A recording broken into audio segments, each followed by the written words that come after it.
La verdad no debe ser un intangible. La verdad tiene que agarrarse y forzosamente establecerse. Todo lo que nosotros pensamos que era verdad, un día cambia y podemos encontrar cosas que cambian la historia.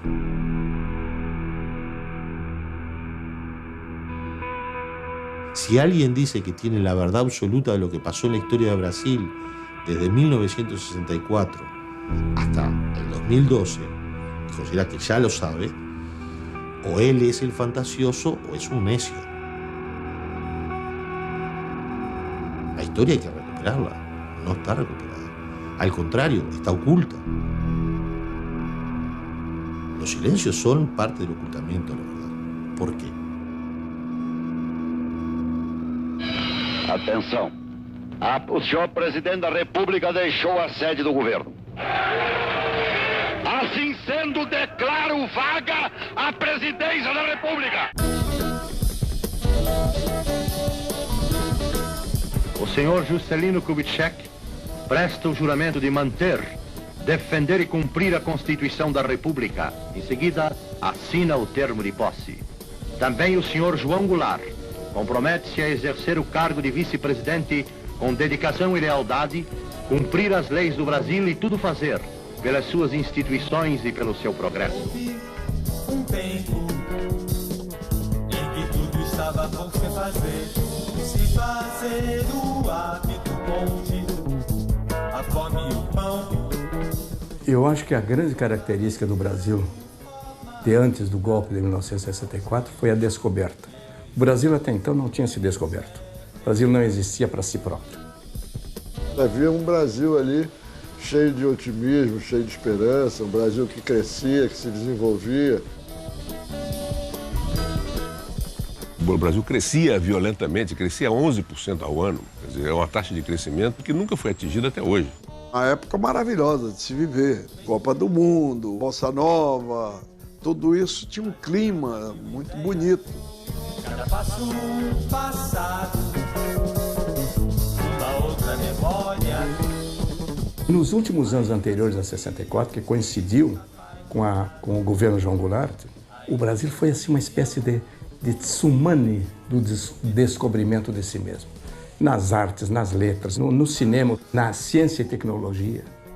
Esse era o Brasil daquela época. Para onde você olhasse, estava acontecendo alguma coisa que nos faria nos orgulhar do país onde a gente nasceu. Sempre nos disseram que o Brasil era o país do futuro. E a sensação que se tinha de que o futuro estava chegando. E que esta coisa que parecia sempre muito distante, agora já se vislumbrava. Este país vai deslanchar, este país vai ser aquilo que já as gerações anteriores nos contaram em prosa e verso. Agora vai. Houve um tempo em que tudo estava por se fazer. Atenção. O senhor presidente da República deixou a sede do governo. Sob a nossa responsabilidade, a população do Brasil, o povo, a ordem. Assim sendo, declaro vaga a presidência da República. E aí veio o golpe. E o golpe nos surpreende. Parece mentira, mas nos surpreende. Porque nós imaginávamos que era mais um dos tantos golpes da América Latina. Com estas quarteladas, que episodicamente aconteciam. E que, passado algum tempo, tudo isso seria recuperado. Retomaríamos a democracia, porque nós não imaginávamos que nós estávamos inaugurando, não só no Brasil, mas para a região toda, uma nova época. A doutrina da segurança nacional. Nós devemos amar a Deus, e se não amarmos a Deus, devemos temer a Deus. De modo que aqueles que não amam a revolução ou a situação que foi imposta, pelo menos devem temê-la. O baque de 1964, num país que tinha usado as liberdades para se conhecer a si mesmo em todos os ramos de atividade, o baque, o tapa, a bofetada foi tão extensa que nós ficamos quase silenciosos durante muitos anos. Porto Alegre, João Goulart fugiu para o Uruguai, seguido de Leonel Brizola e outros elementos do governo deposto. As lembranças do Brasil são esporádicas, assim, mas esse dia, por exemplo, a rotina mudou naquele momento. Vimos malas prontas, a mãe correndo, um avião esperando, mas é um dia que a gente relembra como um dia fora do dia a dia de uma família que estava no Brasil e foi arrancada do seu meio, dos seus amigos e principalmente do seu país. Mas pior do que as coisas materiais são as coisas que esse país sofreu durante os anos da ditadura. O que nós não podemos perder sem dúvida alguma agora, o conhecimento daquilo que existiu. Tanto é que quando derrubam Jango pelo Acordo de Pequim. Na tarde de 13 de agosto, chega a Pequim João Goulart, vice-presidente da República dos Estados Unidos do Brasil. Quando, em 61, há a renúncia de Jânio Quadros, ele estava na China, sim. Quanta sabedoria. 61, João Goulart estava na China tratando de negócios. Passados todos esses anos, todo mundo quer vender alguma coisa para a China. Não, a viagem do Jango à China era muito importante. Poucos países do mundo tinham relações com a China comunista. E era fundamental que o Brasil tivesse relações com o maior país do mundo. Então, em termos econômicos, em termos de relações econômicas, era fundamental a visita do vice-presidente à China numa missão oficial. Viva a amizade cada vez mais estreita entre a China popular e os Estados Unidos do Brasil.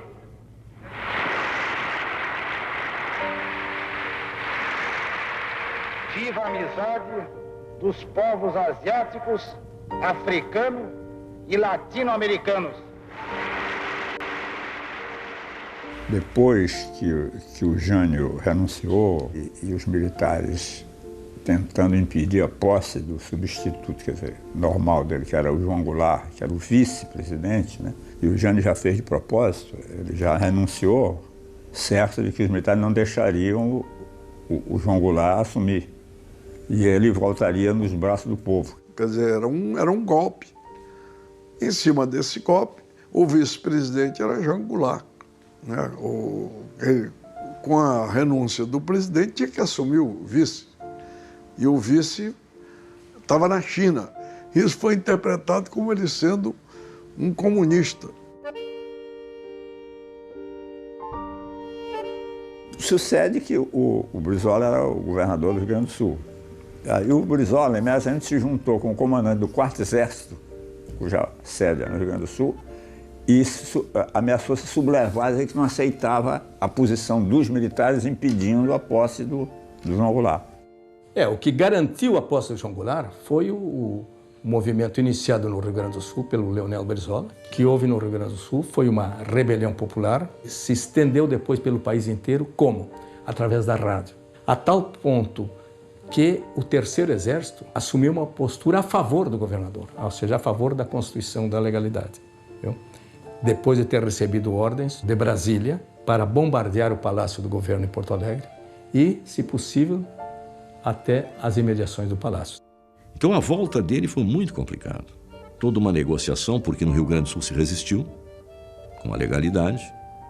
Ele veio pelo Pacífico, desce em Montevidéu, fica aguardando para saber como é que iam resolver o problema. Aí ele é levado ao Brasil, recebido em Porto Alegre, e há um acordo de que ele sim assumiria a presidência da República, mas no regime parlamentarista. E o senhor acredita no regime parlamentarista, no êxito desse regime que se instala com a sua pessoa como presidente da República?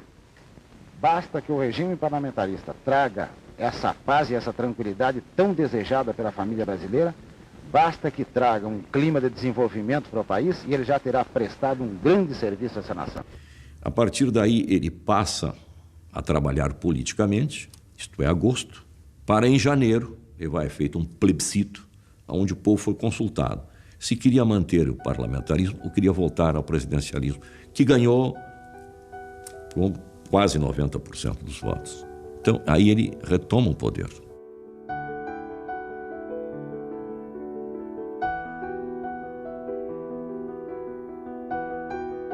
Veja, ele foi capaz de fazer uma engenharia política e, sem violência, reconquistar aquele poder que lhe havia sido tirado.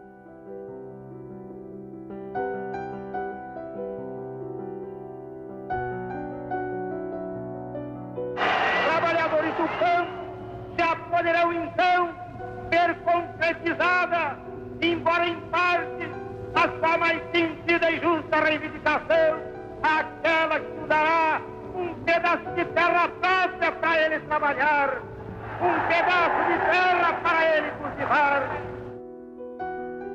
João Goulart chega ao governo com uma mensagem admiravelmente ambiciosa. A tese das reformas estruturais, chamadas reformas de base, né? E dentre elas uma que era outro tendão de Aquiles, não é? Que é a reforma agrária. Naquela época, você sustentar a tese da necessidade da reforma agrária como condição do desenvolvimento econômico do país era verdadeira, era correta, mas era um desafio às forças dominantes. E havia uma grande preocupação dos Estados Unidos com o Brasil. Aqui o Brasil não poderia ir para a esquerda. Seria um desastre para toda a América do Sul. CBS reports Brazil, the rude awakening. When Cuba erupted into communism, we asked ourselves why. Why did it happen? Could we have prevented it? The United States became conscious of Cuba when a man with a beard seized power 3 years ago. We became conscious of Brazil when a man with a mustache quit power 2 months ago. Cuba is gone. As Brazil goes, so goes South America. It is time for foresight, because Brazil is growling and rumbling with potential explosion. Questão de João Goulart comunista, isso é um dos absurdos. Não é? Era um grande proprietário de terras. Agora, dizer que ele tinha assim, um pensamento preocupado com o social, sim, mas eu nem diria socialista, quanto mais comunista. Um homem preocupado com o social, de desenvolver o Brasil, de fazer a reforma agrária, sim, mas fazer a reforma agrária capitalista, dando a cada novo proprietário um título de propriedade. Isto é o contra qualquer conceito comunista. Foi um governo muito contraditório, mas que manteve uma política externa independente, e isso é que levou o João Goulart a ser deposto. Porque os Estados Unidos não permitiam, naquele momento, nenhuma política externa que não fosse dirigida a partir de Washington. Jangon rétablit les relations diplomatiques avec l'Union soviétique, défend les droits révolutionnaires de Cuba et combat dans l'Organisation des États américains les forces favorables à une intervention militaire dans les pays voisins. Kennedy exige que Jangon indemnise les entreprises nationalisées, qu'il rompe le commerce avec les pays socialistes et qu'il annule le veto mis sur les activités des entreprises américaines exportatrices de minerais. Tem a história que o Robert Kennedy veio como emissário do John Kennedy dizer para o Jango que ele tinha que mudar a política e deu uma lista lá dos ministros que ele tinha que tirar, e ele disse que não ia tirar nenhum daqueles ministros. Ele foi para o confronto com o Império.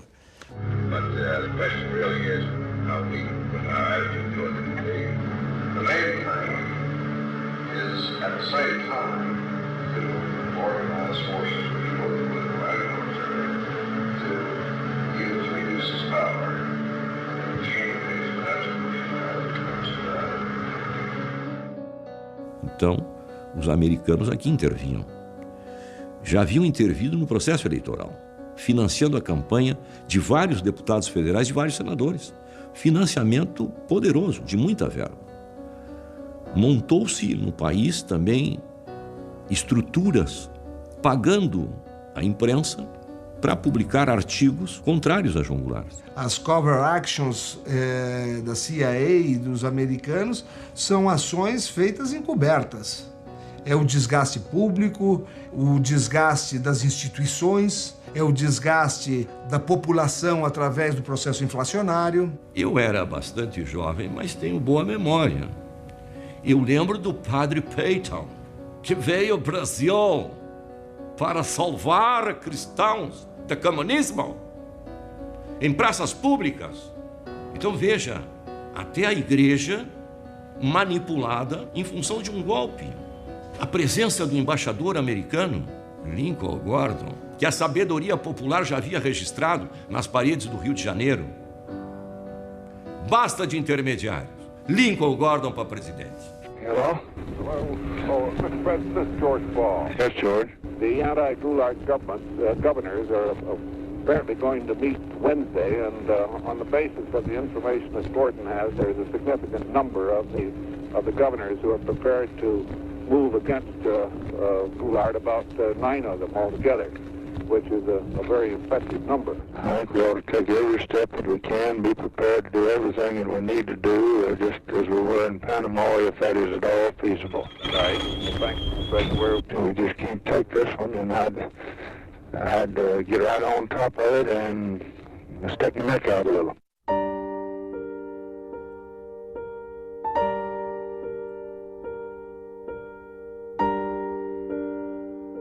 E o presidente João Goulart me disse a mim, da conversa à vida com o Santiago Dantas, em que o Santiago diz, olha, na realidade eu quero informar o senhor de que a esquadra americana já saiu dos Estados Unidos, já está na direção da América do Sul. Só que o general Mourão Filho, de alguma forma, ficou sabendo de que havia um golpe em marcha e antecipou. E sai com a sua tropa de Minas Gerais. E ele sai de Minas, antecipa e causa uma grande confusão. Então isso nos levou a um beco sem saída. Não havia alternativa. Nós tínhamos um projeto inovador, não tínhamos como levá-lo a cabo. Havia uma expectativa de que por trás do Jango estava o Brizola imaginando um golpe. E veio o golpe.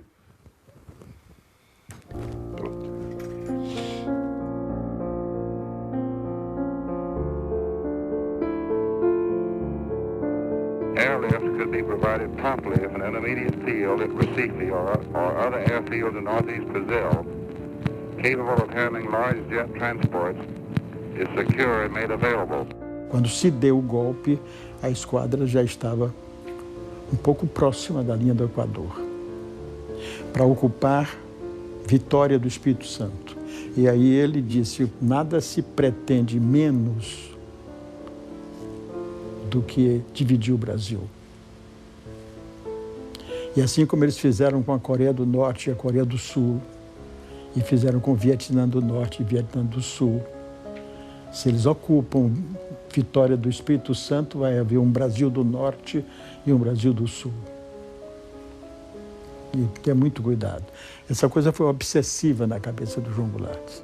Eu e mais 2 jornalistas, o Fernando Pedreira, que era do Estado de São Paulo, e a Maria da Graça Dutra, que era do Correio Brasiliense, fomos os últimos e os únicos a estarmos com o Jango naquele dia, 1º de abril, quando o Jango sai do Rio Acuado, vai para Brasília, em Brasília já ele decide ir para Porto Alegre. O general Ladário Telles, ele era o comandante do 3º Exército quando ele faz a declaração no dia 1º de abril. Não concordo com essa posição de fecharem a Constituição, de derrubarem a Constituição, de deporem o presidente da República. Eu não concordo.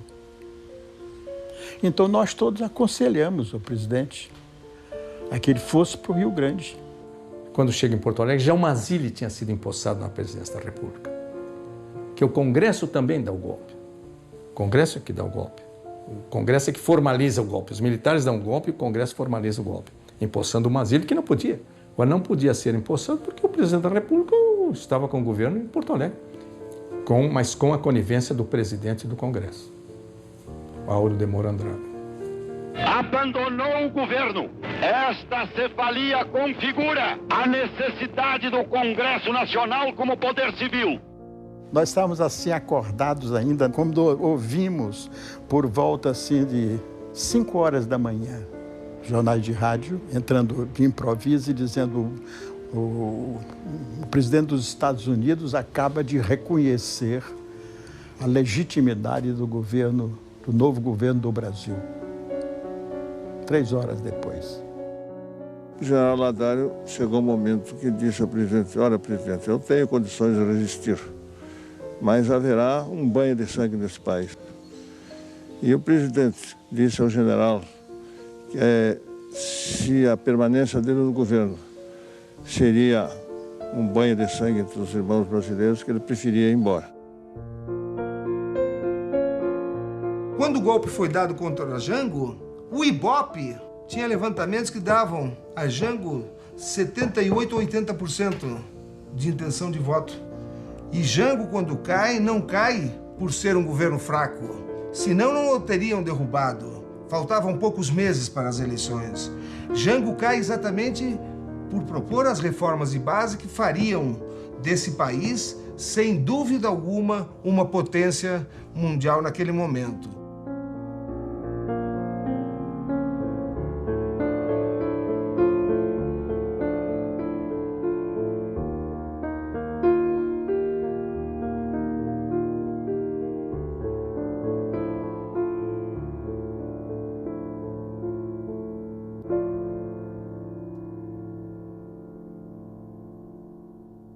O Jango foi assassinado primeiro quando veio exilado. E o exilado é um morto vivo, que sente, que é jogado na beira da estrada, que lhe negam qualquer direito ou acesso a qualquer coisa, mas que ele sente, ele respira, é um morto que respira. E nesse respirar do Jango, uma das grandes angústias dele era o total de respeito daqueles que foram liderados seus, que procuraram se acomodar ou pelo menos não se comprometer na convivência política com ele, salvo aqueles que exilados estavam. Mas os que aqui ficaram se afastaram muito. Isso maltratava muito o Dr. João Goulart. E o que assinala muito essa mágoa do Jango, esse sofrimento dele no exílio, eu acho que eram as estadas dele da cidade de Santo Tomé, que é fronteiriça a São Borja. E que o Jango ia ali e à tardinha ficava sentado e ficava com muita saudade e muita nostalgia olhando para São Borja. Com a sua atitude de ir para o exílio e de não resistir, hoje a história lhe está dando a vitória. Porque qual foi a grande vitória de Jango? Preservou seu território, que estava em risco diante de uma resistência, e principalmente preservou o povo brasileiro de uma guerra civil. Há 4 anos passados, o Dr. João Goulart é que era o perigo. Então, como é que agora eu posso me aliar ao que era o perigo há 4 anos passados? É muito simples, porque o que era o perigo há 4 anos passados agora é um aliado precioso na direção da mesma luta que sempre travei, pela democracia e pelo progresso do Brasil. O perigo agora é outro. O perigo é nós ficarmos passando da mão de general para general e o povo não ter mais nem liberdade, nem possibilidade de fazer valer os seus direitos. A Frente Ampla foi em 1967, num período de abertura do governo Costa e Silva. 3 grandes da Frente Ampla, que eram Juscelino Kubitschek, João Goulart e Carlos Lacerda. O único que não tinha perdido os direitos políticos era o Carlos Lacerda. Então, o único beneficiário concreto era o Carlos Lacerda. E aí isso gerou também alguma resistência do Brizola, que não aderiu à frente. E Jango, sempre numa posição política e colocando o Brasil na frente das suas prioridades, ele disse: olha, eu fiz a Frente Ampla porque nós estamos aqui no exílio lutando contra uma ditadura de 38, e aí chegou o Lacerda aqui com uma metralhadora dentro da nossa trincheira, vamos colocar e depois a gente resolve as nossas divergências. É uma tentativa política, não é? Que eu acho que foi válida. Doutor Carlos Lacerda, Vossa Excelência ganhou mais ou perdeu mais com o encontro de Jango e o rompimento de Sodré? Não sei se ganhei mais ou perdi mais, sei que o Brasil ganhou.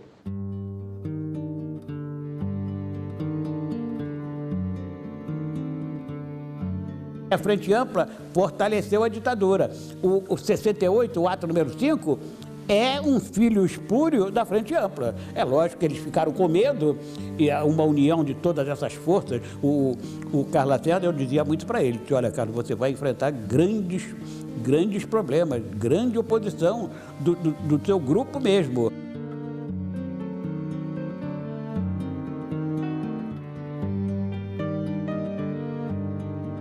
Então começa a se notar que era uma ditadura que vinha para ficar. E a 68, ato institucional número 5, com toda a gravidade e com esta repercussão tremenda de um aparelho repressivo que cai sobre os brasileiros com força total, que o Brasil tratou de transmitir para os países da região, minando as democracias do Uruguai, do Chile, mantendo a do Paraguai, influenciando gravemente na Bolívia. Então, este foi um período duro que se viveu.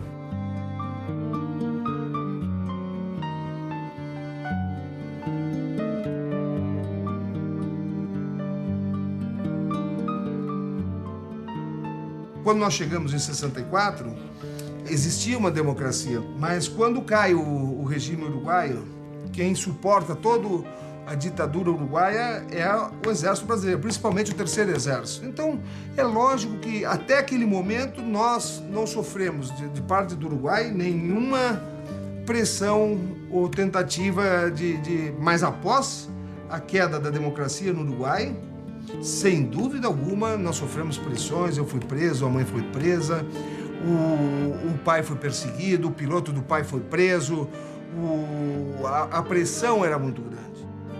Então, tinha que tomar outro caminho. Teve eleições diretas na Argentina, o Perón foi eleito presidente e convidou o pai e a família para morarem na Argentina. E a gente foi para Buenos Aires com ele. Logo depois veio o golpe na Argentina também.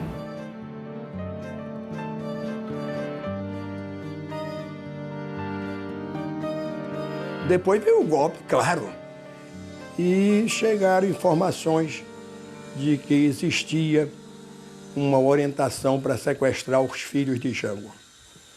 Aquilo era a espécie da mão de obra mafiosa das Forças Armadas, o subproduto da polícia, de tudo. Atentado em Buenos Aires, em 1974, enmarcada dentro da Operação Cóndor, se produjo la muerte del general Carlos Prats y de su esposa Sofía Cuthbert, quienes fueron víctimas de un atentado. Hay documentación que hay un plan que se le llamó el Plan Cóndor, que en definitiva, independientemente del nombre, es un plan represivo entre Chile, Argentina, Paraguay, Uruguay y Brasil para, por un lado, exterminar a las organizaciones de izquierda o revolucionarias, organizaciones armadas o pacíficas que querían o tenían ideas distintas a lo que en ese momento imperaba como la Guerra Fría en el mundo, y por otro lado, matar y generar un terrorismo de Estado a través de la muerte de los principales líderes. A Operação Cóndor já estava em andamento. Nós temos um documento que mostra o serviço de inteligência do Exército Uruguaio dentro da Argentina, monitorando uma reunião que ele teve com o Michelini dentro do apartamento do presidente Torres. Então, é evidente que esta intercomunicação dos serviços que depois vieram a ser catalogados como Operação Cóndor já estavam funcionando. O sea, mi padre vivía en el Liberty, Corrientes y Florida, el centro de Buenos Aires, absolutamente custodiado el centro por policías de todo tipo. Caen varios Falcon con gente con ametralladoras. Estamos hablando de paramilitares uruguayos y argentinos. Entran en el hotel sin ningún tipo de problema y van hasta el piso 7, que era donde estaba durmiendo mi padre. Algo pasó en el cual mi padre es secuestrado, después termina siendo asesinado junto con Gutiérrez Ruiz.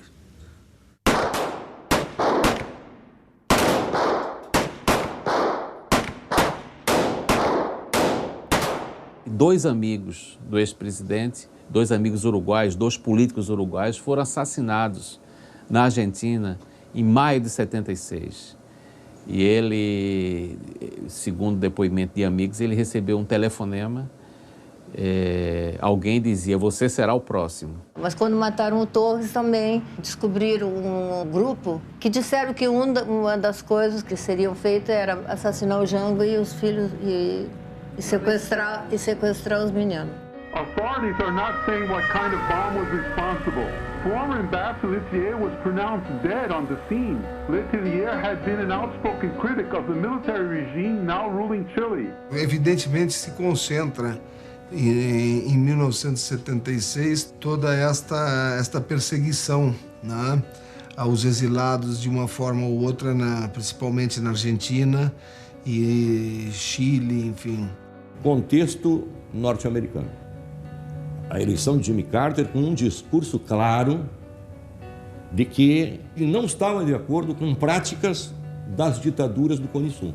Isso me leva a supor, e creio que com bastante razão, que as ditaduras militares da região começaram a preocupar-se com uma transição sob a qual eles não teriam controle. É o jogo da abertura. A abertura para a América do Sul, quer dizer, a substituição dos militares que não permitiam, de certa maneira, que se abrisse também as economias. Eles fecharam os regimes políticos e estatizaram as economias. E isso passou a desagradar. E aí veio a onda da democratização da América do Sul. Isso aí está relatado em diversos livros aí, por outras motivações, não é? E aí esses militares que estavam no poder começaram a dizer, bolas, vem aí essa tal de democracia, vem eleições, e são esses aí que vão ganhar as eleições. E nós estamos presos, diziam eles, não é? E aí vem uma série de assassinatos.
Maldonado, 21/5/76.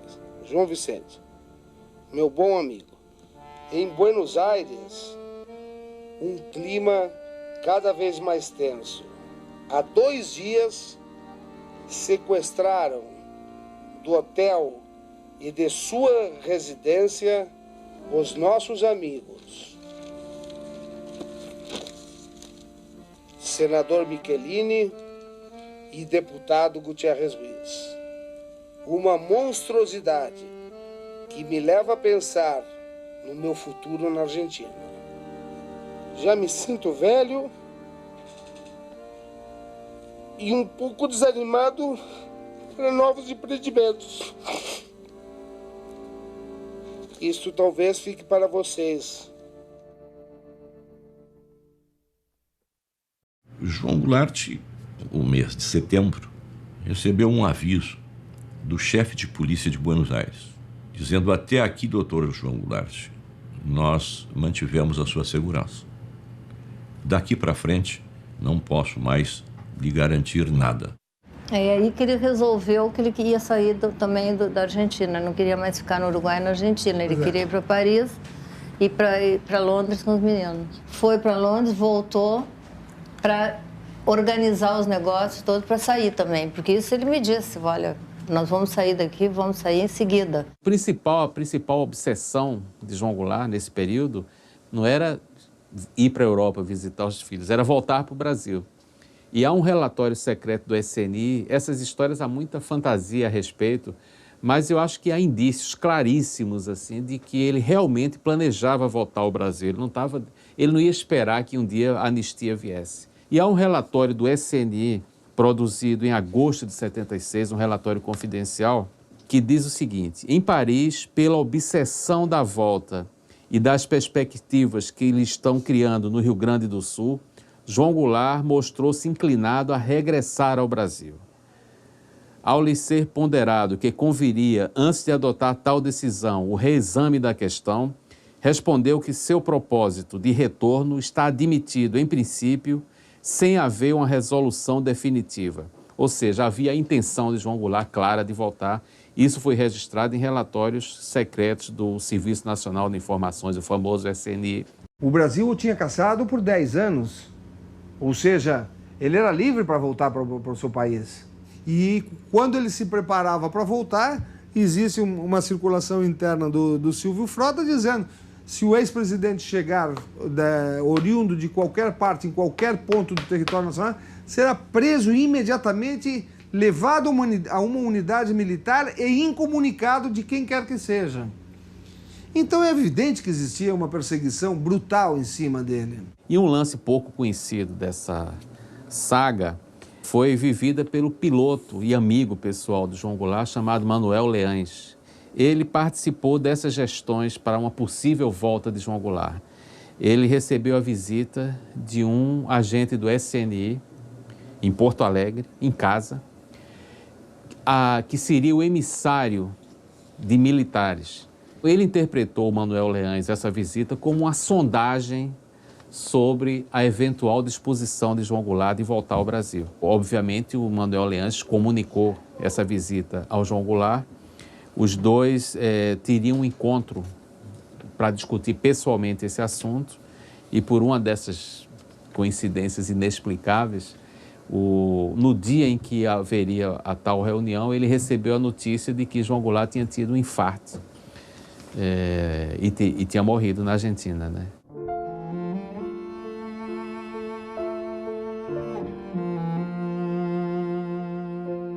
Conversamos até 1 da manhã e daí ele pegou um copo de água e tirou um comprimido e tomou. E aí às 2, faltando 20 para as 2, Dona Maria me chamou e tinha dado um ataque nele. E fui lá, já estava morto. Foi horrível porque eles falaram que o Jango teria que ir num barco pelo Rio Uruguai, que não podia ir por terra. Na chegada, na fronteira ali em Libres, né, eles tiraram o caixão e começaram a questionar se ele entrava ou se não entrava. E depois eles disseram que ele iria, mas que seria acompanhado pelos militares.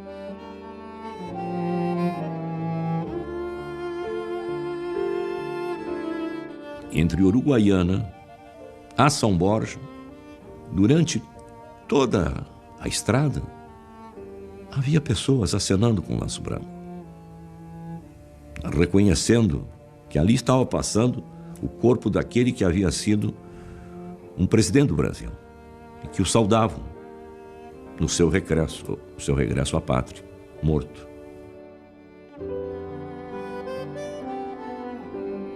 Um artigo muito importante do Carlos Castelo Branco, feito 2 dias depois da morte do João Goulart, em que ele diz: proibido de entrar no Brasil, sem direito a viver no Uruguai, morreu na Argentina como um peão em busca do galpão, o ex-presidente do Brasil.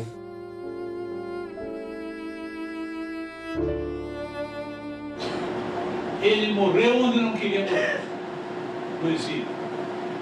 Se há um que não queria morrer no exílio, era João Goulart. Desculpe, mas quando eu falo em preso, eu lembro uma dúvida que eu tenho. Dificilmente conseguirão tirar das minhas convicções essa dúvida. Eu acho que João Goulart não morreu de morte natural.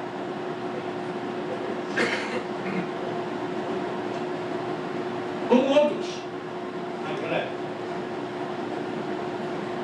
foram vítimas de um plano terrorista dos grandes poderes mundiais que visavam varrer com as lideranças autênticas da América Latina. Há coisas assim que chamam a atenção. É o contexto em que se dá a morte de Jango, figuras políticas de alto relevo, todas assassinadas, e o comportamento da ditadura militar brasileira para a permissão do ingresso dos restos mortais de João Goulart em território brasileiro. O delegado da Polícia Federal em Uruguaiana, que permitiu o ingresso do ataúde, o corpo de João Goulart, foi preso pelo Exército e levado preso para o quartel em Uruguaiana, por ter permitido o ingresso. O então superintendente da Polícia Federal no Rio Grande do Sul, o coronel Solon Rodrigues, foi chamado no gabinete do então comandante do Terceiro Exército, general Bethlen, para explicar como havia sido permitido. E foi punido. Perdeu a superintendência. Veja que até morto João Goulart foi matéria de grande preocupação para a ditadura brasileira. E há, sobre a morte de João Goulart, dois fatos importantes, que é o seguinte, né? É preciso ver que nessa época nós estávamos no auge da Guerra Fria. Então havia muita troca não só de informações, mas de suspeitas e de acusações. E um dos focos estava na Argélia, que era onde estava, por sinal, exilado o Miguel Arraes. Miguel Arraes escreveu uma carta ao João Goulart, dizendo que tomasse cuidado porque as forças de esquerda daquela situação estavam informadas que iria haver um atentado contra o João Goulart. Eu sou uma das pessoas, talvez, que soube antes dos fatos que isso ia acontecer, que ouviu a sentença que havia sido pronunciada nessa reunião do Cone Sul e que essa sentença começou a ser executada. Semanas depois, o próprio Brizola, cunhado do João Goulart, fez chegar ao Jango uma carta dizendo textualmente o seguinte: não durma 2 noites no mesmo lugar. Eu falei muito com o Brizola sobre isso. O Brizola falou assim: não, a situação era muito crítica, porque todo dia a gente recebia, não é? Eu recebi umas 2 ou 3 vezes, recebia notícias de que haviam matado o João Goulart. Brizola, ficamos sabendo, foi vítima, ao menos, de uma tentativa de assassinato por envenenamento.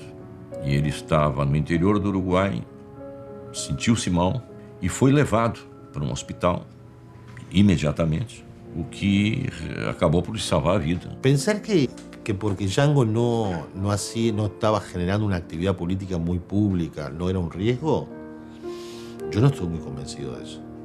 Yo creo que el solo hecho de que Jango esté vivo es un riesgo, porque es el líder. Brizola puede ser el que esté haciendo 1000 cosas, otros dirigentes del exilio pueden hacer 1000 cosas, pero el presidente derrocado es Jango. Si en Brasil había una reinstitucionalización o un proceso de mudanza o de cambio, como ya había ocurrido alguna vez en la historia, ¿quién era el candidato natural a recuperar la presidencia? ¿Quién era el presidente, el rey caído? Era Jango. ¿Quién era el que podía unificar? Precisamente porque tampoco se había hecho mucha cosa en la política. Era la víctima. Una víctima que seguía al lado de la frontera de Uruguay cualquier mudanza que pudiese haber dentro de la interna de la dictadura brasileña. Una diferencia entre el gobierno y el tercer ejército de Río Grande do Sul. Si ese tercer ejército venía y le decía, Chango, vení, ¿qué podía pasar? ¿Qué podía pasar a nivel mundial? ¿Cuál sería el presidente más reconocible o reconocido? Chango. Goulart não foi o único ex-presidente brasileiro a morrer em 76. A morte de Juscelino Kubitschek num acidente de automóvel surpreendeu o país. Qualquer pessoa sabe que as 3 pessoas mais importantes no caso de abertura no Brasil eram Juscelino Kubitschek, João Goulart e Carlos Lacerda. E se vocês pegam as 3 e junto a esse critério que me foi comunicado naquela oportunidade, só pode dizer que eles tinham sido condenados à morte. Morre o político, escritor e ex-governador do estado da Guanabara, Carlos Lacerda. Jango, dezembro de 76. Lacerda, março de 77. E mortes suspeitas. Lacerda estava gripado, foi numa clínica, tomou uma injeção para gripe e acabou morrendo. O acidente de Juscelino nunca foi bem explicado. E o caso de João Goulart nos remete à necessidade de investigar. Logo depois da morte do Lacerda, eu fui procurado por várias pessoas que acharam estranho a morte de 3 líderes da Frente Ampla. Juscelino, por exemplo, 10 dias antes da morte dele, correu o boato que ele tinha sido morto na mesma hora, 16 horas e 20 minutos. Correu a notícia, Juscelino morreu num acidente de estrada entre Lusiana e Brasília. Olha, Juscelino não foi, nesse dia Juscelino ia a Brasília, mas não foi, ficou na fazenda dele, em Lusiânia. Mas se tivesse ido, fatalmente teria morrido, em acidente de estrada. Agora, 10 dias depois, na Rio e São Paulo, morreu na estrada. 10 dias na mesma hora, por sinal. A notícia correu na mesma hora. O Adolfo Bloch deu uma passagem de avião para o presidente Juscelino ir para o Rio de Janeiro. O presidente recebe um telefonema que ninguém sabe, nem o coronel Eliodoro sabe qual é esse telefonema, e chama o Geraldo e vai de carro para o Rio de Janeiro. O Geraldo Ribeiro e o presidente, inadvertidamente, abasteceram o carro no posto do brigadeiro criador do Serviço de Informação da Aeronáutica. E logo depois acontece o acidente. Juscelino Kubitschek, um acidente pouco explicado. Algumas figuras que imediatamente apareceram no local do acidente. Alguém que ficou com o diário de Juscelino. Uma figura ligadíssima ao general Golbery Couto Silva. O acidente, a gente vai ver as fotos, um carro atropelado por uma jamanta viraria uma bucha de 1,5 m, 2 m. Ele explode igual uma flor. A tinta que estava no carro de Juscelino era uma tinta preta. O carro que bateu e desequilibrou o carro de Juscelino teria sido um carro preto, que a tinta estava lá. Que esse carro preto tinha sido visto por testemunhas. Também não tinham trazido à tona a exumação do motorista. O motorista, quando exumaram a última vez, tinha uma perfuração no crânio. Aí dentro do... O que foi a perfuração? Não, foi um prego do caixão. Quer dizer, um prego num espaço de 10 centímetros consegue ter uma aceleração da velocidade que nenhum cientista até hoje constatou uma coisa dessa, furar a cabeça do Geraldo. Juscelino morre em agosto, Jango morre em dezembro, Lacerda morre em fevereiro, março, né? De 77. Então, no espaço de 9 meses, foram mortos aqueles que eles acreditavam que poderiam liderar novamente uma resistência civil, uma de liderança civil. A mecânica da morte é meio complicada. Enquanto a mecânica da morte do Juscelino foi, digamos assim, pode haver espaço para uma armação, do Lacerda também há suspeita que uma enfermeira introduziu o potássio, o soro fisiológico, que o Lacerda gripado estava na Casa de Saúde de São Vicente. Agora, no caso do João Goulart não há, digamos assim, uma teoria bem clara nesse sentido. Mas há uma história que é o envenenamento, troca de medicamentos. Na Operação Andréia, surge em Santiago de Chile, antes da derrubada do presidente Allende. O Projeto Andréa são 10 venenos para aniquilar os inimigos que eles estavam montando aonde quer que eles estivessem. Esse laboratório é conduzido por um grande químico chamado Eugenio Berríos, e que morreu depois, foi assassinado em Montevidéu. Lá eles desenvolvem no Projeto Andréa 10 venenos sob a responsabilidade do químico Eugenio Berríos e o Michael Townley, que é um agente recrutado pela CIA, hoje vive sob proteção do governo americano. E é ele, Michael Townley, que na cara dos americanos executa o Letelier lá em Washington. Eles fazem um atentado contra o vice-presidente do Chile em Roma, terminam matando na França. Ou seja, não só se bastava exterminar os seus adversários dentro dos seus territórios, como aonde eles estivessem. No caso do João Goulart, ele morre na fazenda, né, em Mercedes.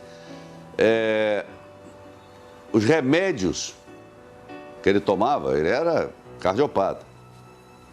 Os remédios que ele tomava desapareceram, pura e simplesmente, da cabeceira. Entrou lá uma pessoa e entrou perguntando pelos remédios e recolheu os remédios. O corpo do João Goulart foi colocado de pijama dentro do caixão.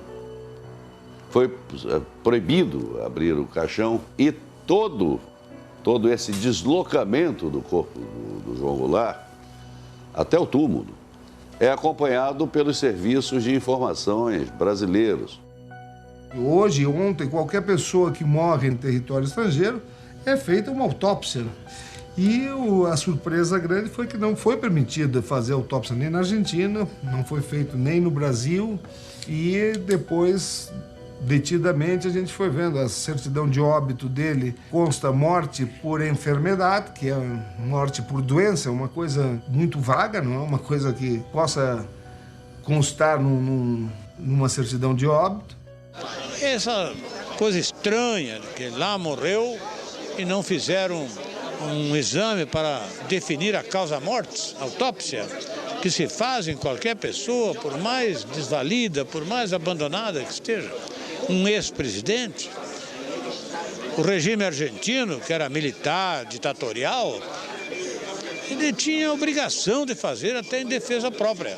Há 24 anos morria na Argentina o ex-presidente João Goulart, uma morte até hoje mal esclarecida e que está sendo investigada por deputados numa comissão externa. O Brizola que afirmava que o Jango tinha sido morto. Isso foi bem antes de 2000. Tanto é que o Brizola lutou e tal. O Miro era líder do PDT na época e o Brizola insistiu para ele abrir uma comissão de inquérito. O nome do ex-presidente João Goulart constava de uma lista de líderes políticos que deveriam ser eliminados pela Operação Condor, coordenada por militares dos países do Cone Sul. A afirmação é do deputado Neiva Moreira em depoimento à comissão externa da Câmara que investiga a morte do ex-presidente. O deputado Neiva Moreira foi contemporâneo de João Goulart e era exilado político na Argentina pouco antes da morte do ex-presidente. O deputado afirmou que viu a lista com o nome de João Goulart durante uma invasão de militares argentinos em sua residência. Essas afirmações reforçam as dúvidas de membros da comissão sobre a verdadeira causa da morte de João Goulart. Eu não acredito que o presidente João Goulart tenha sido assassinado. Isso é fantasia. Produziu um infarto às 2h40 da manhã, sendo que as evidências são no sentido do infarto. Por que eu vou começar a fazer locubração porque fulano morreu, cicrano, Lacerda, tudo isso é teoria, porque não há... O que há de evidente era que ele era um cardíaco e teve um infarto devido a essas condições. Muniz Bandeira critica como una versión fantasiosa todo esto porque él ha escrito una versión oficial sobre la vida de Goulart. Y Muniz Bandeira tiene mucha importancia y conocimiento en Itamaraty. Es más, investigadores de Itamaraty, algunos documentos solo los abren después que los vio Muniz Bandeira. Muniz Bandeira tiene un poder muy grande en Itamaraty. Lo que a mí me llama la atención es que Muniz Bandeira considere que todo sea una gran mentira o una gran fantasía cuando hay efectivamente elementos que por lo menos generan sospecha. Eu parto como politólogo, como historiador, eu não posso partir de suposições. Ao apoiar minhas suposições, ou aceitar essas suposições sem provas. Quando se faz um projeto de pesquisa, a gente formula hipóteses, mas desde que possa ter a viabilidade de provar. Nós não queremos ser donos da verdade, como alguns historiadores querem. Não é? Mas são historiadores que também se posicionam a não revisar a lei da anistia. Quem conheceu o presidente João Goulart sabe que ele não era disciplinado. Churrasco à noite. Sabe o que é que os médicos dizem para mim? Não comer nada pesado à noite. Comer à noite, fazer um churrasco de ovelha, já imagina, um monte de gordura. É uma coisa terrível, né?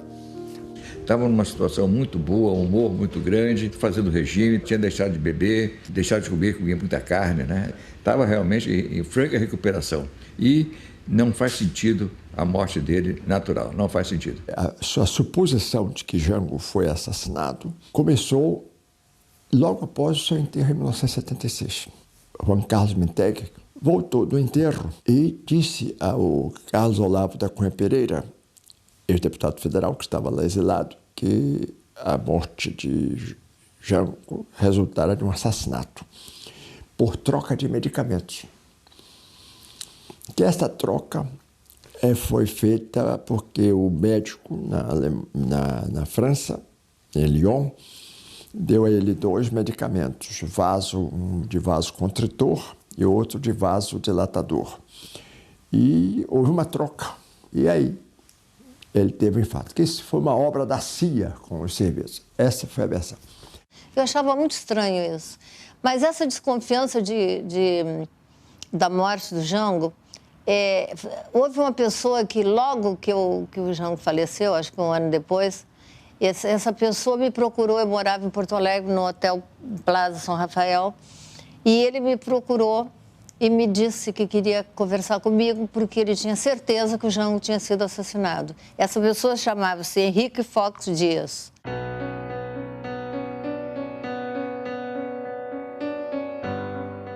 Fox Dias era o proprietário da estância El Milagro, em Maldonado, e que vendeu essa estância para Jango.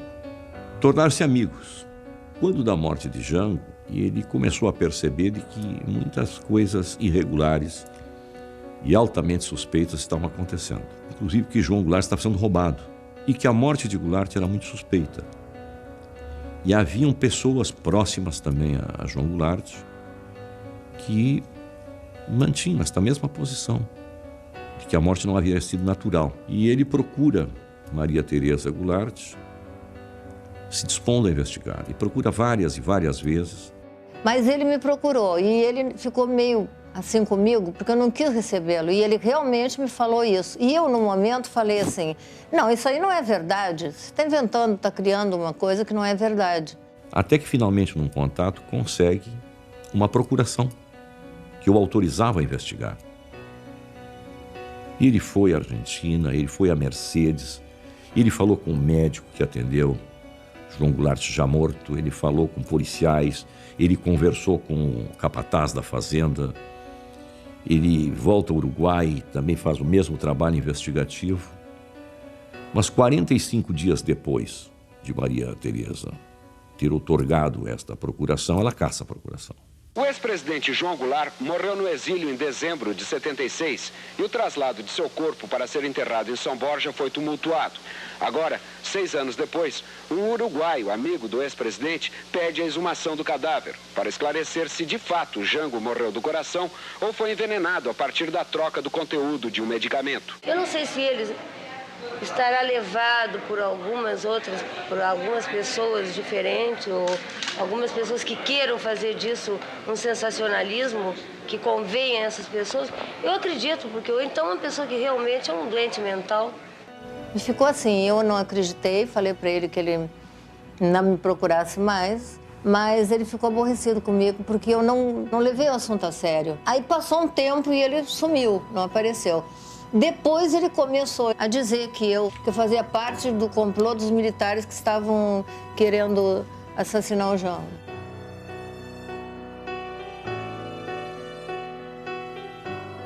Ao que parece, ele ficou muito aborrecido com esse gesto E aí escreve o seu livro famoso, El Crimen Perfecto, onde afirma que João Goulart foi assassinado e elenca uma série de situações que, de certa forma, remeteriam a se acreditar que sim, que foi um assassinato. Que más que un libro, es un informe. El libro que yo escribí sobre el doctor Goulart es simplemente un informe donde se explican todos los pasos que sucedieron, que concurrieron a la muerte de él, es decir, todos los hechos esos que van realizando y quiénes fueron los que de alguna forma tuvieron una relación directa com a morte dele, assim.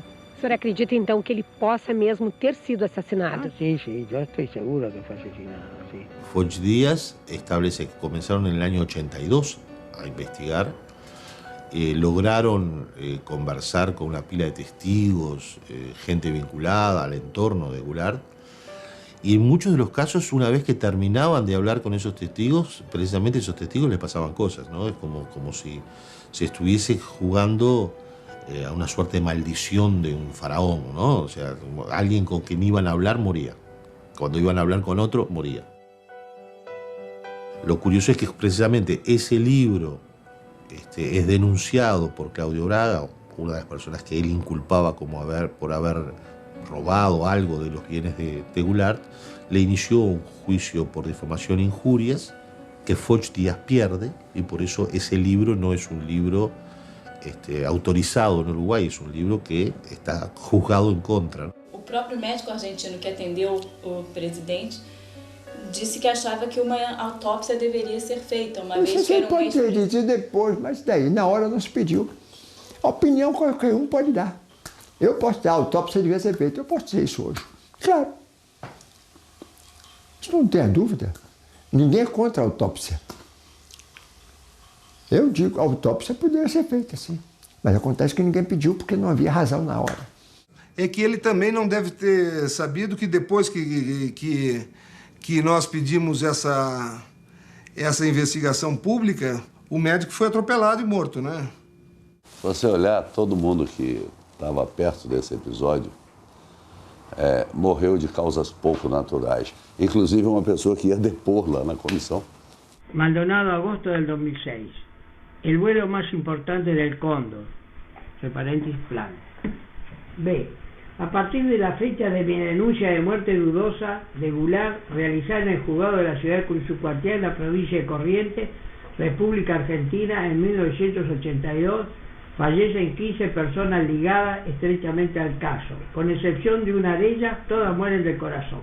Henrique Foch Díaz fez um trabalho onde registra 18 mortes, sendo que 15 de ataque cardíaco, vinculadas de alguma maneira com o caso de João Goulart. Primero, Cayetano Fiordelmondo Goulart, Tito, brasilero, cocinero durante João Alonso Mintegui. Tercero, su señora esposa, Mintegui, brasilera, presente. Cuarto, Jacques Bloch, Jaquito, brasilero, propietario de la revista Machete. Hugo Wilkie, Francisco Perocho, Pinocho, Percy Penalvo. Maneco Soares Leal, brasilero. Carlos de León. 13. Richard Rafael Ferrari, argentino, médico pediatra, residente en Mercedes, provincia de Corrientes. Buscado en su casa en la madrugada del 6 de diciembre de 1976, atiende al doctor Goulart, certifica su muerte. Concurre a la comisaría de Mercedes, donde denuncia y pide la realización de una autopsia y que quede constancia en su pedido. No murió del corazón, su muerte ocurre a raíz de un extraño accidente automovilístico que solicito sea investigado. 18 mortes, sendo que uma delas do ex-piloto de Jango, uruguaio, que veio de Buenos Aires, do barco que faz Buenos Aires Colônia, e no meio do caminho morreu. Ele vinha depor num processo. Morreu. De problemas cardíacos. Rubén Rivero, segundo piloto uruguayo, empleado por Goulart. Fue el primero que me habló de su certeza que el doctor fue asesinado y de la pasividad de sus dedos ante flagrantes delitos, robos y apropiaciones por gente del entorno de Jango. E ele pegou o barco, o ferryboat, para depor no outro dia no juizado de Maldonado.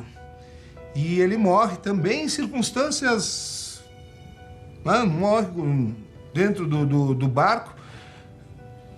Nunca tinha tido problemas cardíacos, dizem que foi de infarto, e some a mala dele com todos os documentos que seriam apresentados em juízo no outro dia no departamento de Maldonado, no Uruguai. Quando o barco atracou no lado uruguaio, não quiseram e não permitiram que o corpo aqui ficasse. Fizeram com que voltasse para a Argentina. Também é outro fato, assim, meio desconexo. Por que isto? E o que é mais interessante é que, mesmo depois de morto, episódios que estavam relacionados a João Goulart continuavam sendo registrados. E só se encerra quando da morte de Ribeiro, seu piloto. Veja que o serviço secreto uruguaio continuava preocupado com João Goulart. Então são 18 mortes e a 19ª que é o próprio Henrique Fox Dias. Fin del tercer grupo de testigos fallecidos. Quien en este documento expresa en primera persona y lo suscribe Enrique Fox Díaz. A ver cómo salió. Para mí el valor de la grabación de Fox Díaz, más allá de que él pueda también tener una teoría conspirativa o más allá de que él tenga una frustración por no haber podido quedarse con las grabaciones o hacer el libro que él pensaba hacer, en su certeza de que Goulart fue asesinado, el testimonio lo que importa es quizás el hecho de que lo hace y muere. Fox Díaz hace esa grabación y en el 2007 también muere del corazón. Él es el 16º muerto del corazón en toda esta trama en la cual hay tanta gente vinculada a João Goulart que muere del corazón. A Comissão Externa da Câmara, que investigou as circunstâncias da morte do ex-presidente João Goulart, aprovou o relatório final do deputado Miro Teixeira. O relatório final não confirma a tese de assassinato, mas conclui que a morte de Jango aconteceu em plena atividade da Operação Condor. Tenho convicção de que o nome dele estava numa lista para ser executado, para ser assassinado. Convicção que decorre dos depoimentos aqui tomados, do que aconteceu com outros políticos, da diligência policial militar que foi feita no edifício de Buenos Aires, onde ele tinha escritório na Avenida Correntes, onde foi sequestrado um senador uruguaio que lá estava, o senador Michelini, que depois foi executado. Então, naquele dia, eles arrombaram também a porta do escritório do João Goulart. Então, o João Goulart estava marcado para morrer.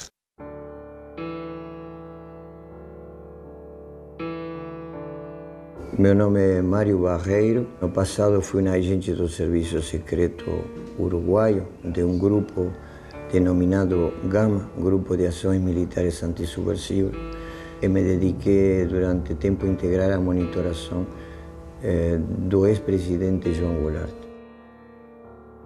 En el año 2002, en noviembre, a mí me otorgaron un premio de derechos humanos en Porto Alegre. Cuando llegué a Porto Alegre me enteré que había un uruguayo en la cárcel que decía tener conocimiento de cosas de Uruguay, y fui a entrevistar a esa persona a la cárcel de Sochipa, que era Mario Ronald Barreiro Neira. Y entre las cosas que me contó sobre Uruguay, también me incluyó toda una historia que en aquel momento yo no la consideré de importante para mi artículo en Uruguay, que era la existencia de una conspiración para asesinar a Goulart en el marco del Plan Cóndor. Él en aquel momento habló de la Operación Escorpión y comenzó a dar una serie de detalles de algo que yo no tenía mucho conocimiento porque yo no había estudiado hasta entonces, que era lo que había pasado con la muerte de Goulart. Lo cierto es que cuando llegué a Montevideo con aquella grabación, comencé a investigar la parte uruguaya y efectivamente en la parte uruguaya muchos de los datos que daba eran ciertos.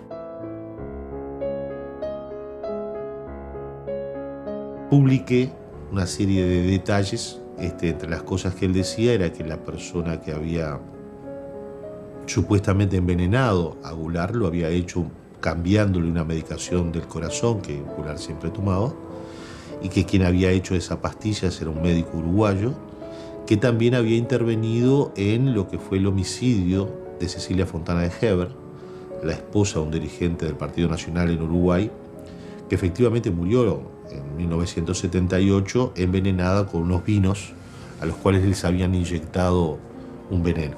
Pasó el tiempo y esa nota quedó así, hasta que una serie de hechos comenzaron a demostrar que lo que había dicho Barreiro Neiro en el 2002 en aquella entrevista podía tener parte de verdad.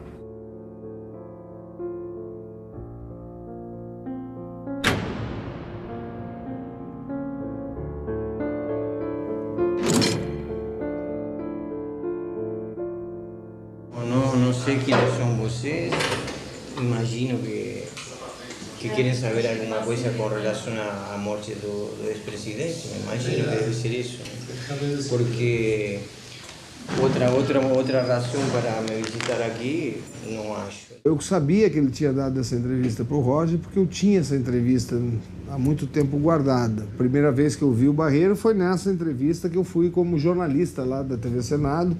Entrei como jornalista, que ele até começa dizendo: não, o João Vicente não dá bola, acho que está no Maranhão. Mas não sei qual é o interesse de você. A única coisa que eu vejo que esse fato nunca foi tomado com a devida seriedade. Eles tomaram de modo leviano isso da morte de Goulart, mas ninguém reclamou. O filho está se dedicando, sei lá, à ganaderia, à agricultura. Também não se interessou. Dona Maria Teresa. Doña María Teresa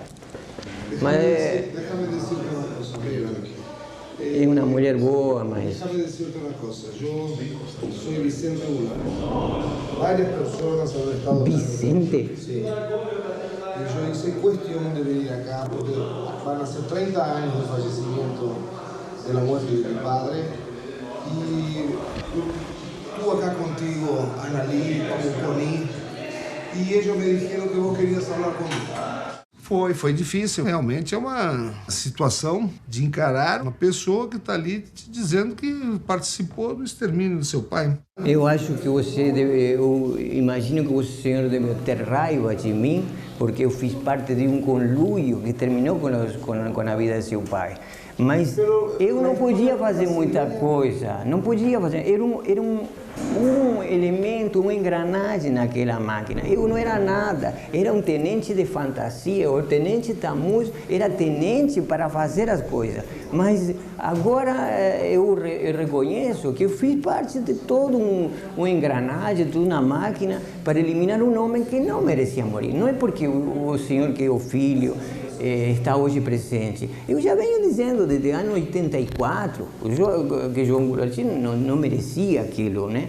Ele foi perseguido, muita coisa da monitoração foi de grande peso para a condena dele. Ele foi condenado pelo que ele falava, não pelo que ele fazia, mas pelos amigos. Por exemplo, era amigo do Selmar Michelini, era amigo de Gutiérrez Ruiz, muito amigo, ajudou ele várias vezes, até financeiramente. Uma das coisas que me surpreendeu no relato dele foi realmente que ele tinha conhecimento de uma batida de um carro que eu bati em Montevidéu e nunca foi feito o boletim de ocorrência. Só o fato dele saber disso, que só eu sabia, o telefone da fazenda, por exemplo, eu nem me lembrava, ele deu de cor. Tudo o que ele falava era monitorado, o que falava no telefone 220-30, me lembro, aquele da Milagro, era o número do telefone era 220-30, me lembro até agora. Eu me tenho sentido meio envergonhado de estar falando com uma pessoa que, se você fosse um jornalista, eu me sentiria mais à vontade, né? Mas você, o filho, não reconhecia, né? Você está diferente. Puxa, eu já vi você várias vezes, vi uma vez com a filha do odontólogo, com a Estela, vi uma vez lá em Maldonado, você tinha cabelo comprido. Mário Barreiro Neira foi um funcionário da polícia de Montevidéu. Um radiotécnico que fazia a manutenção dos equipamentos de rádios das viaturas e da central. E que circulava, assim, no meio policial. E que participava de uma organização de ultradireita chamada Juventude Uruguaia de Pie. Gente arregimentada pela extrema-direita para ações de extrema violência. Sabia muita coisa. Diz algumas coisas importantes, sim, que nos levam a investigar. E investigar profundamente. Ele realmente conta que existiu, não é, uma operação que primeiro era de monitoramento e que depois, a pedido do governo brasileiro, tornou-se uma operação de extermínio. Conta com detalhes a reunião que o Fleury teria ido em Montevidéu, junto com o general Queirolo, junto com o Frederic Latras, que era o chefe da estação. Efectivamente había existido la presencia de Fleury, del DOPS brasileño, en conexión con Uruguay. También se descubrió que efectivamente Latras, un agente de la CIA, había estado operando en Uruguay como jefe de misión y era uno de los nombres que él manejaba. Los oficiales que él nombraba también eran ciertos. También se pudo investigar que era cierto que él había estado trabajando tanto en la policía como en prefectura, como otro lado, con contratos de 1 año. Eso era cierto. Lo conocí en jefatura de policía. Creo que los años, no me acuerdo, pero creo que era acabándose la dictadura. ¿Cómo apareció ahí? No sé. El tipo fue fusilero naval, el FUSNA. Y el FUSNA, vos sabés que lo que es, cumplís órdenes nada más, así matar a tu madre. Siempre, siempre misterioso. Siempre andaba con un papelito, unos papelitos que entraban en la palma de la mano, pero también nunca escribía claro. Sí que siempre escribía en código. Y apareció en otra posición, fíjate que siendo fusilero, siendo policía, termina siendo ladrón y reducidor, muy bien informado y trataba de informarse más. Ahora, es capaz de hacer, para mí, cualquier cosa. Eu vi muitas coisas. Eu vi muitas coisas. Escutei de interrogatórios, vi torturas, espanquei também. Vi muita coisa. E vi como se confeccionava aquele elemento, aquele produto composto químico, ao qual não era somente um ingrediente que possuía um elemento que aumentava o ritmo cardíaco, tinha outro que engrossava a densidade do sangue e tinha um terceiro que aumentava a pressão arterial. Veio um composto químico proporcionado por um agente da inteligência dos Estados Unidos. Depois disso, quem confeccionou foi o Dr. Carlos Miller Golugos. O que eu soube e pude perceber que o Dr. Carlos Miller Golugos, o capitão Adonis, como médico legista, ele foi o que ficou no comando. Nós sabíamos que tinha 30 comprimidos, né? E um seria o letal. Desse modo, eu me perguntei, por que um e não todos? É tão caro? Não, não é que seja caro. É que não pode ficar comprimidos, não poderia ficar um comprimido para uma perícia. Ele continuou a visitar o Hotel Liberty. O Hotel Liberty era o ponto de encontro dos exilados. Tinha acontecido a morte dos irmãos Michelini. Ele continuou a ir ao mesmo hotel e, como taciturno, assim, meio pensativo, ficava naquele lugar onde mesmo se sentava com o ex-amigo dele, há pouco tempo executado e morto. Então houve uma necessidade de colocar um araponga, uma pessoa com conhecimento de espião, para o serviço secreto ter acesso a uma série de medicamentos que o ex-presidente tomava. A morte estava decidida. A morte do presidente estava decidida através de um método encobertado.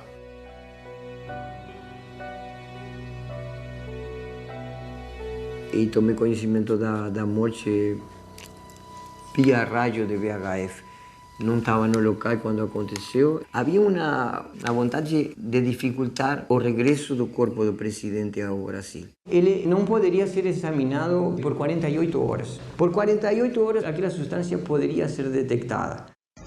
Amigos, la justicia uruguaya envió un exhorto a la justicia brasileña para interrogar al ex agente de inteligencia, Mario Barreiro Neira, quien acusó a su ex jefe Carlos Miles como uno de los responsables de la muerte del expresidente de Brasil, Goulart. A versão do Mário Neira Barreiro bate com o que aconteceu lá no Uruguai com o Carlos Miles. Ele estava exigindo um posto de diretor dentro de um hospital lá, não lhe foi dado, ele ameaçou dizer as coisas que tinha conhecimento e caiu da sacada do primeiro andar e morreu com o pescoço quebrado.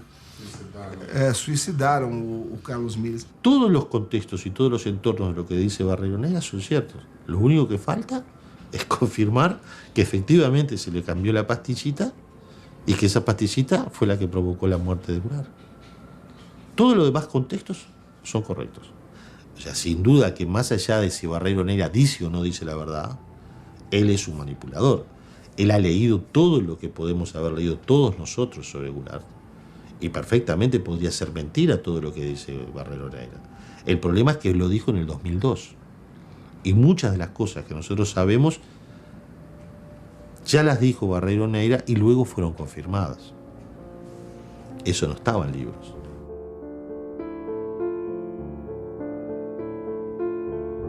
Isso é fantasia. Ele fazer o veneno, botar, não sei o que, isso tudo é mal explicado. A troca de medicamento de vasodilatador por vasoconstritor, isso poderia ter acontecido. Mas quem trocou? Só podia ser gente da alta intimidade dele. Eu não acredito que isso tivesse ocorrido. Eu até falava com o Muniz Bandeira, que ele é meio descrente do Mário Neira e tal, e eu mandei para ele o documento do agente B. E diz claramente o seguinte: ontem, de forma clandestina, o agente B esteve na residência do ex-presidente Goulart e de lá subtraiu carta do Perón, subtraiu carta não sei o quê, subtraiu das gavetas, porque essas cartas estavam em gavetas. Agora eu pergunto, quem subtrai clandestinamente documentos de uma gaveta não pode ter trocado um remédio? Hay una cosa que parece muy clara, que lo que dice Foch no es ajeno a lo que dice Barreiro Neira y no es ajeno a lo que dicen documentos. La documentación que existe sobre las actividades de Goulart en el lado uruguayo hablan de un informante dentro de su circuito. Hay un informante dentro del círculo más cercano a Goulart. Essa foto é muito emblemática. É um conjunto de fotos de um churrasco acontecido na fazenda de João Goulart, em Maldonado, que foram colocadas num papel ofício, timbrada, Serviço Nacional de Informações. Cada pessoa que aparece na foto está numerada e abaixo se dá o nome. Isto é do serviço secreto. Quem sacou as fotos? Quem é que tirou as fotos? Imagina, naquela época, uma câmera fotográfica não era nada discreta. Então, como num local de um ex-presidente deposto, rodeado de pessoas que haviam sido caçadas, alguém levanta uma máquina fotográfica e começa a tirar fotos e ninguém reclama. É porque sim, esta pessoa seria próxima, muitíssimo próxima, e que estava a serviço. Nós temos continuado a luta pela elucidação. Nós tivemos idas e vindas dentro do processo. Inclusive, em certo momento, a própria investigação no Ministério Público do Rio Grande do Sul, um dos procuradores tentou arquivá-la. Quando eles queriam encerrar o caso e que nós defendemos diante da Procuradoria, a própria subprocuradora da República ressalta as obrigações que tem o Ministério Público diante do Brasil. Ouvir Frederic Latrache, ouvir Michael Townley. Por que outros países já ouviram esses personagens e o Brasil não consegue ouvi-los ou não tem vontade de ouvi-los. O Chile, recentemente, ouviu novamente o Frédéric Latranche no caso recente da morte do seu ex-presidente, Eduardo Frei, que foi provado que foi morto com gás mostarda, diluído dentro do hospital. Agora, nós não podemos fazer isso? Este procedimento que a família, com toda a legitimidade, move pelo direito de saber como ele era vigiado e perseguido no exílio e que pode revelar as condições e a verdade sobre a sua morte também, essas informações elas poderão ser muito importantes até para a recuperação e apresentação histórica deste presidente, sobre o qual, durante tantos anos, nós soubemos tão pouco. E não perdermos de vista que ele foi um presidente cercado por todos os lados por forças repressivas e golpistas. Ele foi cercado pelo interesse internacional e é por isso que as circunstâncias da sua morte, assim como a morte de Juscelino, são um ponto de interrogação para o Brasil e que a nação brasileira tem o direito pleno de conhecer o que ocorreu com ele. Porque o que ocorreu com ele diz respeito ao que ocorreu conosco, como nação.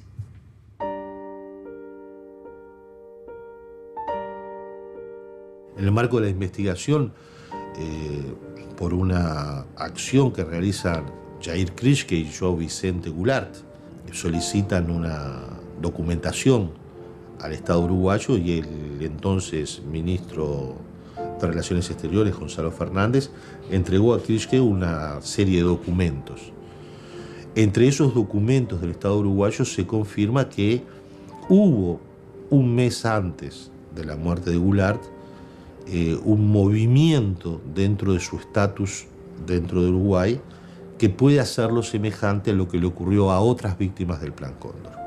O governo uruguaio, ditadura uruguaia, começa a pressionar não somente João Goulart, mas a vários asilados brasileiros para que renunciem à condição de asilado e passem a ser residentes. Em 7 de novembro de 76, Jango formaliza a sua renúncia ao status de asilado político. Jango morre um mês depois, sem ter recebido a formalização da sua condição de residente no Uruguai. Então se pode dizer, João Goulart morreu indocumentado. Eso es precisamente lo que había ocurrido a otras víctimas del Cóndor. En 1974 el general Prats, chileno, no pudo salir de Buenos Aires porque se le anuló su pasaporte por parte del gobierno chileno y él no aceptó un pasaporte como refugiado de ACNUR. En 1976, el mismo año de la muerte de Goulart, los legisladores uruguayos Elmar Michelini y Héctor Gutiérrez Ruiz tienen una circunstancia similar.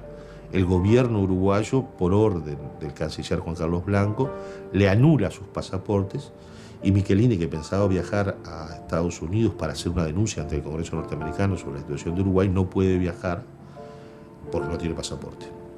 En el mismo 76 es que ocurre esto con Goulart. En noviembre pierde su condición de refugiado, de asilado, no le dan la condición de residente, viaja a Buenos Aires, va al Hotel Liberty, de ahí va a su estancia en las Mercedes, en Corrientes, y ahí fallece de un ataque al corazón. Hasta ahora lo que hemos podido investigar da para aumentar las sospechas de lo que Barreiro Neira dijo en 2002, pero no para confirmarlo. Una pena que eles vayan a reconocer que o Jango morreu quando todo mundo esteja morto, quando já não fica nenhum dos responsáveis. Que teria que ser? Algo oportuno, eficaz, preciso, como a informação, e oportuno. Depois de um homem estar morto, ¿de qué sirve? Un periodista uruguayo viene y entrevista a una persona en una cárcel de Brasil que dice algo y en 10 años no se ha podido demostrar si es verdad o mentira. En 10 años la justicia no intervino. En 10 años lo único que hubo fueron asambleas legislativas, comisiones CPI, comisiones investigadoras, y el Estado nunca decide como Estado iniciar una causa o una investigación formal de la muerte de un presidente derrocado. Condenando al teniente general Jorge Rafael Videla a la pena de reclusión perpetua, condenando al almirante Emilio Eduardo Macera a la pena de prisión perpetua. En la Argentina, la justicia está juzgando a los que eran intocables de siempre y a los poderosos de siempre. En este marco de este extraordinario proceso, nos llega la noticia de que acá, en la Argentina, en mi provincia de Corrientes, en el norte de la Argentina, habría sido asesinado Joao Goulart. Entonces se puso en marcha una causa que forma parte de este proceso de verdad y justicia. Y en estos momentos se está trabajando en la elaboración de un protocolo científico que permita realizar, una vez que se sepa cómo, la exhumación del cuerpo de Django a efectos de determinar la hipótesis de envenenamiento, que es la base de la actuación judicial. Quer dizer, país que já evoluiu na sua legislação de anistia, como a Argentina, que já puniu, já botou ex-presidentes militares na cadeia, e nós recebermos internacionalmente uma carta rogatória da Argentina exigindo que nós brasileiros façamos exumação de nosso ex-presidente, quando aqui em nosso país foi solicitado há mais de 4 anos, isso vai ser doloroso para a história da nossa nação. Quiero utilizar una frase que no me pertenece, porque pertenece ya a todo el pueblo argentino. Señores jueces, nunca más. Silencio en la sala. Silencio. É de fundamental importância um conhecimento pleno daqueles que mataram, daqueles que torturaram, daqueles que lutaram, daqueles que resistiram. Porque, diga-se de passagem, a subversão se dá por aqueles que subverteram a Constituição, não por aqueles que lutaram contra a subversão da Constituição. Invariablemente, la historia nos demuestra que cuando se pierde la memoria y se oculta la verdad, los pueblos vuelven a repetir las tragedias de su pasado. O caso de João Goulart é um caso emblemático. É um presidente do Brasil que morre no exílio de morte altamente suspeita. Ele era cardíaco, sim. E isto afasta a hipótese de um homicídio? Não, claro que não. Só uma investigação séria é que poderá, sim, definir. Olha, foi um assassinato, foi uma morte por uma cardiopatia. E aí sim viramos a página. Antes disso, não. De jeito nenhum. Nós até hoje não sabemos se houve assassinato ou não. Então nós temos que ter um cuidado muito grande em dizer que foi assassinado. Agora, nós não podemos viver eternamente nessa dúvida, a família. É por isso que nós veementemente pedimos o final dessa investigação. No es cualquier caso, es el presidente derrocado de Brasil. El que en 1964 tuvo que exilarse en otro país, cuando en Brasil comenzaba la doctrina de la seguridad nacional. Doctrina de la seguridad nacional que luego fue contagiada hacia Uruguay, hacia Chile, hacia Argentina. Doctrina de la seguridad nacional que generó un plan Cóndor, que generó una interacción con Estados Unidos y que generó luego una impunidad donde nuestros países apenas pueden hacer algo. Argentina y Chile pueden haber avanzado algo, Uruguay comenzó a pasar algo, Brasil nada. ¿Qué preso hay o qué juzgado hay ante tantos crímenes desde la Operación Bandeirante hasta la fecha en Brasil? Brillante Ustra, la gente del DOPS, Fleury. ¿Qué pasó? Miremos nuestros propios ombligos. ¿Y cuántos secretos tenemos? ¿Cuántos muertos hay en el ropero?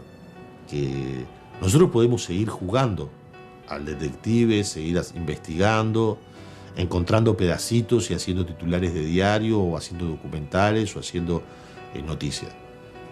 Pero esto es un tema político, en definitiva. Y hasta que el Estado brasileño no tenga la voluntad política de investigar en serio qué pasó con João Goulart, nosotros no vamos a llegar a la verdad.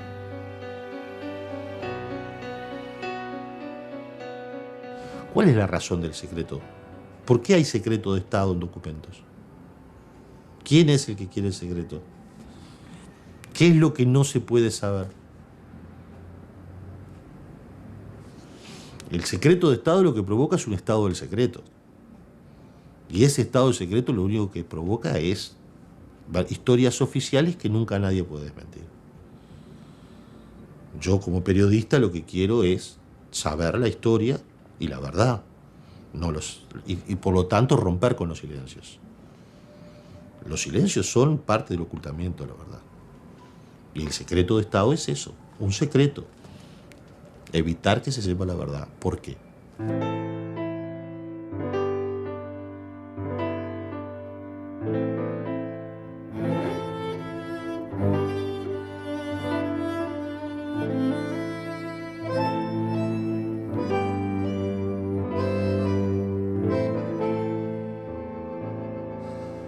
Jamais imaginamos encerrar essa história.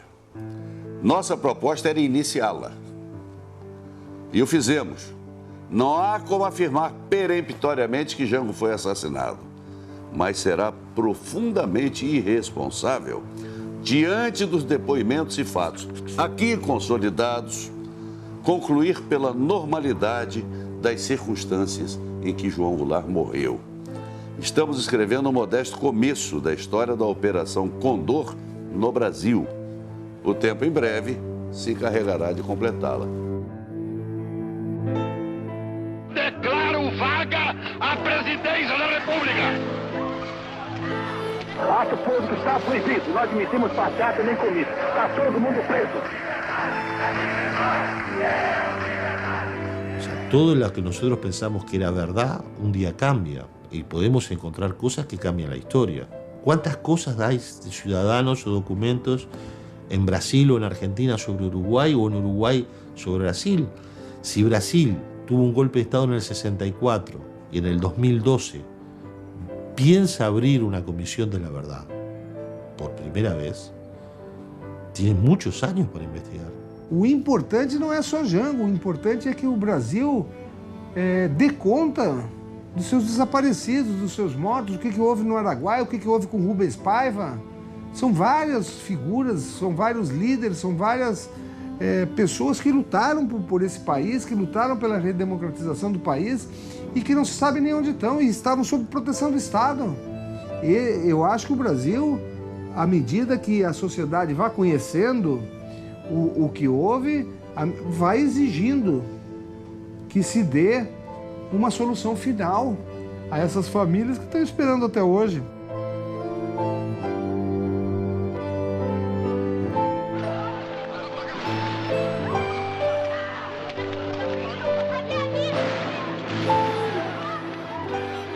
As famílias cumpriram um papel essencial de manter viva a memória, seguirem lutando por um direito que é delas, mas que diz respeito a todos os cidadãs brasileiras, que é a verdade sobre aquele período. A narrativa histórica oficial, ela não tem só lacunas, ela tem inverdades estabelecidas.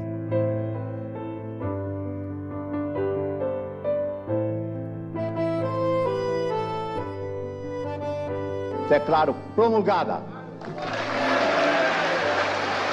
o documento da liberdade, da dignidade, da democracia.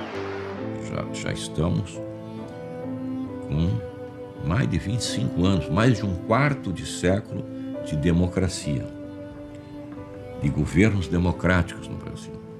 Mas nenhum desses governos democráticos se animou a, junto ao governo argentino, pedir informações sobre os nossos irmãos brasileiros que lá desapareceram. Isso é preciso ser feito, não só em relação a João Goulart, mas aos demais. Carrego a dignidade, a conduta, a moralidade e principalmente a importância de saber que, como ele, morrer pela sua pátria não é pouca sorte para ninguém. Aqueles que pensam que derrotaram Jango, nós estamos debatendo Jango até hoje. E ainda temos muito a debater, muito a construir e muito a resgatar. Tenho orgulho de ser filho de Jango. Tenho orgulho de ser filho daquele homem que se tornou o único presidente a morrer no exílio. Sinceramente, não gostaria de ser filho de nenhum ditador que submeteu o povo brasileiro a 20 e tantos anos de escuridão e de sofrimento.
Fazer alarde, sem banda de música, sem fogos no ar. Chegam sofridos, trazendo suas mágoas guardadas no bolso, trazendo suas dores marcadas no rosto.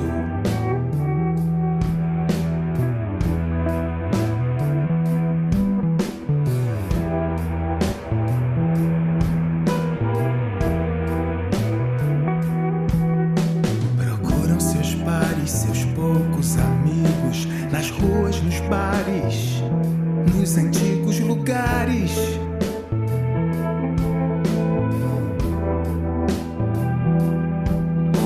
Procuram seus mortos, suas velhas imagens, às vezes as vozes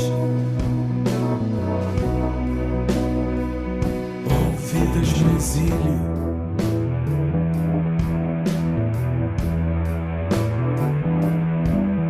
Procuram passado, o tempo perdido, procuram a alma roubada, seus corpos.